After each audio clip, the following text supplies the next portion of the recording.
Diane from Style Falcon. Let's talk a little bit about some measurements to take, especially useful for fitting pants. If you're going to sew a pant, a trouser, shorts, and skirts also it's useful for too. We have Kara, the dress forum, here to help us out, and the tools that we need are some ribbon, which you're going to want to tie around your waist, and then you're just going to need a big long snake of aluminum foil like this, which I'm going to set aside for now. I'll show you what that's for in a minute, and a tape measure. For starters, put the ribbon or maybe some elastic around your waist. To find your waist, do the little teapot, and wherever that bend is, that's where your waist is. Your waist is not necessarily the narrowest part here. It happens to be on the dress form, of course, because she's got that shape, but your shape may be different.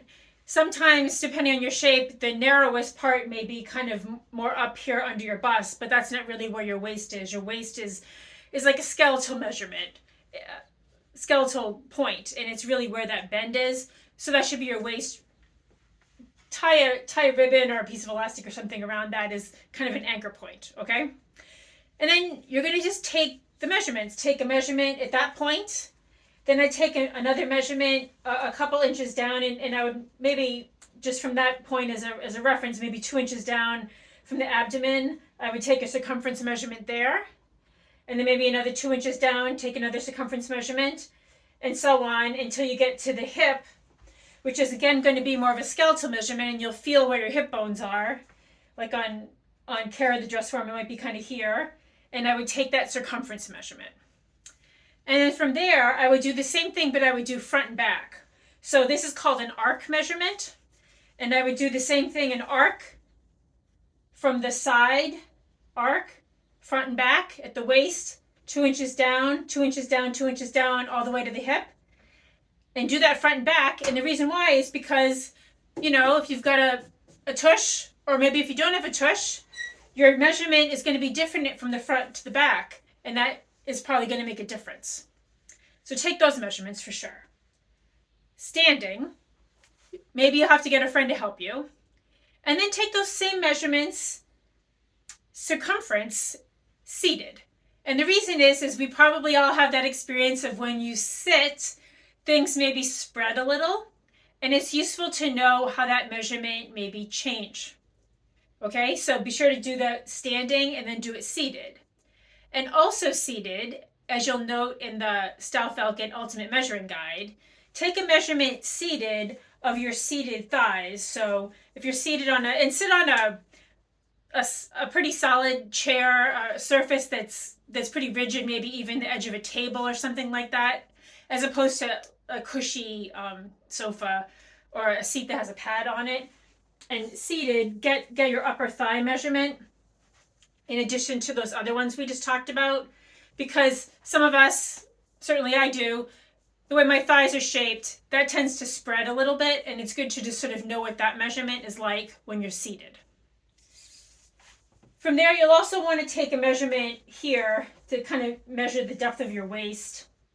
And when you're seated, you can take that measurement, again seated, from a hard surface, from this where your butt sort of sits on that surface to your waist, and I would measure that also.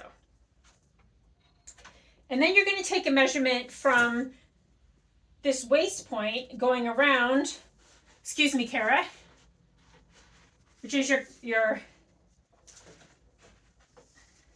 the length of your crotch. And you want this to be kind of like, you know, touching, but don't like really jam it up in there, but just kind of skimming the area from front to back. So touching going, you know, between your legs all the way around, like so. And I take that measurement. And the last thing we're going to do is we're going to use our snake of aluminum foil. And I forgot to mention, have a piece of a little piece of Scotch tape or something handy, because you'll need that just to mark a piece. But what you're going to do with this isn't really about measuring length or dimension. This is about shape. Because what we're going to do is we're going to use this to get a record of the shape of your pelvis and your crotch and this whole area here. And the point of that is that often with pant fitting, what trouble people sometimes have is that maybe if your pelvis tilts in one direction or another, or if there's just some other shape that's happening in this area and the pant pattern is just shaped differently, it can be hard to kind of figure that out. So this is a quick sort of shorthanded way of figuring out whether your body and the pattern are going to get along or not. So it's just a way of estimating that. So you can have your snake of aluminum foil, and again, excuse me, Kara, but we're just going to go back through here, and this is the front. So I'm just going to go to the front and squish it here. And unlike before, where we didn't want to be too close with our measurements, we didn't want to like jam it in there. We kind of want to jam it in here at this point. So we'll start there, and we'll just try to get it close to the body. And then I'm going to just crimp it over in the back so I can remember which is the front and which is the back. And just make sure that it's nicely formed to Kara's shape. As nicely formed as I can make it. And then what I'm going to do is right at the crotch point, so kind of right in the middle, I'm going to just stick that tape so that I know where the center point is. Again, if you're going to get a friend to help you, you got to get a really good friend to help you with this. Well, we'll just try to ease that out, try to hold on to that shape. And what's nice about aluminum foil is it does hold its shape pretty well. So this is what we end up with, is this sort of U-shaped thing like this. Now I'll take you over to the Secret Jeans Trousers pattern, and we'll see how that pattern lines up with what Kara's shape is like. Okay, so I have the Secret Jeans Trousers pattern laid out here. This is the back and this is the front. And I put a pattern weight here where the crotch point is, and I've overlapped them with the seam allowance, so 5/8 of an inch seam allowance there. And I'm just going to, here I've got my U, and I'm just going to lay that on top with that 5/8 of an inch. Yep, again, approximating where that seam allowance is going to fall, so we can get a sense of how the Kara shape is going to work with the Secret Jeans Trousers. And of course, these pants have a waistband and everything. So a couple of things that we noticed. We're going to start here at the back. And you may have noticed that Kara doesn't have as much of a tush as many of us may have. And that's, as you can see, is kind of the case here with the Secret Jeans Trousers.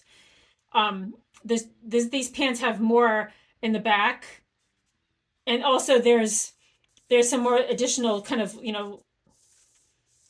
length up here. And that stands to reason because, as you'll recall, there's a elastic waistband in the back here. And there's also some additional room in the back because of that. And in the front, you'll notice that Kara would need a little less room in the front than the Secret Jeans Trousers have. And again, because she's a mannequin, she doesn't have that belly that a lot of us tend to get as we get older, and as the Secret Jeans Trousers are designed for, because they're designed for a woman maybe who's given birth, gone through menopause, or had other life changes as we get older. These pants are designed with a little extra room in the belly. Kara, being a mannequin, doesn't need that. So that is reflected here. And then the other thing that you can notice is that there's a little bit of the way the crotch point is sitting. It's sitting a little, the way that the crotch point is going is maybe a little high here, a little low here. And so that might need a little adjusting to fit Kara's backside perfectly. So I might, if I was to make this perfectly to fit Kara, I would make those adjustments. I would probably take some out here, or take some out there, and I would maybe change this angle a little bit to get it to fit Kara. But since I'm making it not for Kara but for myself, I'm not going to change a thing. Sorry, Kara, I didn't mean to make fun of you. You are my friend.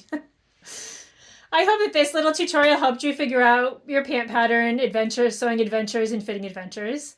Please drop a line, leave a comment here, or let me know how it goes. This is Diane from Style Falcon. Thanks for watching.